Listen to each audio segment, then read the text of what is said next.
ایک مرتبہ اللہ کے رسول صلی اللہ علیہ وسلم کے یہاں ایک یہودی شخص مہمان بنا اور اس یہودی شخص نے کیا کیا کہ اللہ کے نبی علیہ السلام کے بستر پر چلتے وقت پائخانہ کر دیا چلا گیا۔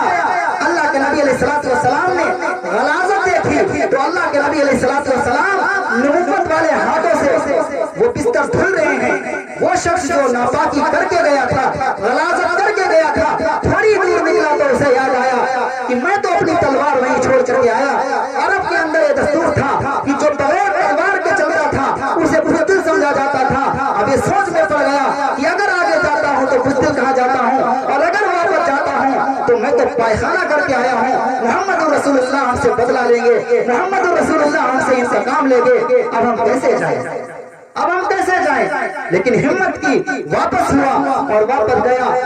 جسم سے کانپ رہا تھا، کانپتا اللہ کے نبی علیہ السلام نبوت والے ہاتھوں سے بستر دھل رہے ہیں۔ صحابہ چاروں طرف کھڑے ہیں۔ صحابہ کہہ رہے ہیں یا رسول اللہ یہ بستر مجھے دے دیجیے، یا رسول اللہ یہ بستر مجھے دے دیجیے، یہ بستر میں دھل دوں گا، آپ کیوں دھل رہے ہیں، آپ کیوں زحمت کر رہے ہیں؟ اللہ کے نبی علیہ السلام نے فرمایا مہمان کس کا تھا؟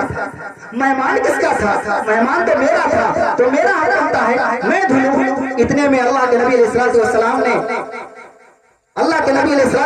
نے اپنی نظروں کو اٹھایا تو دیکھا کیا وہی شخص سامنے کھڑا ہے۔ اب اس کی ہمت نہ ہو سکی تو اللہ کے نبی علیہ السلام نے بڑی محبت اور شفقت کے ساتھ فرمایا ہاں بھائی کیا بات، کیا ضرورت؟ تو اس نے کہا یا محمد صلی اللہ علیہ وسلم میری تلوار چھوٹ گئی ہے۔ اللہ کے نبی علیہ السلام نے وہ تلوار اٹھائی اور ہاتھ میں پکڑائی، وہ واپس چلا گیا۔ تھوڑی دور واپس گیا اور ذہن کے اندر سوچتا رہا، واپس ہو کر کے آیا۔ میرے آقا نے فرمایا اب کیا ہے؟ فرمایا ہے محمد رسول اللہ اب میں ایمان کے اندر داخل ہونے کے لیے آیا ہوں۔